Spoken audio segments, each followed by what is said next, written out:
అమరావతిలో తాత్కాలికంగా రాష్ట్ర ప్రభుత్వం ఏర్పాటు చేసే యొక్క సచివాలయాన్ని చూసేట అవకాశం నాకు లభించింది. సచివాలయం చాలా ఉపయుక్తంగా, చాలా ఉపయోగకరంగా అన్ని రకాలైన హంగులతో మంచిగా తక్కువ సమయంలో ఏర్పాటు చేసిన రాష్ట్ర పురపాలక శాఖ మంత్రులు శ్రీ పి నారాయణ గారిని, అలాగే సిఆర్డీఏ యొక్క కమిషనర్ గారిని, దాని యొక్క సెక్రటరీ గారిని, అలాగే మిగతా దాని కార్యనిర్వాహక బృందాన్ని, ముఖ్యంగా ముఖ్యమంత్రి గారిని హృదయపూర్వకంగా నేను అభినందిస్తున్నాను.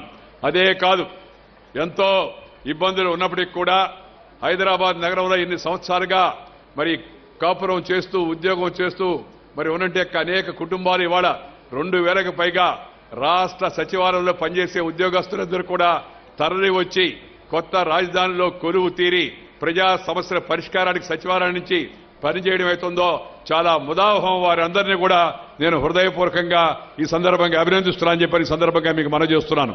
ఎందుకంటే మొదటిసారిగా వచ్చాను, ఆ సచివాలయాన్ని చూశాను, ఉద్యోగస్తులను వారి నాయకుడు మురళీకృష్ణ మిగతా వాళ్ళందరూ కూడా కలిశాను.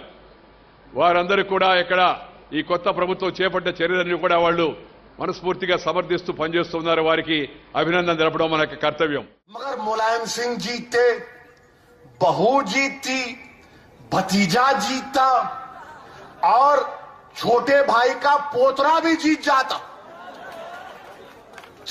चार जीत गए घर से।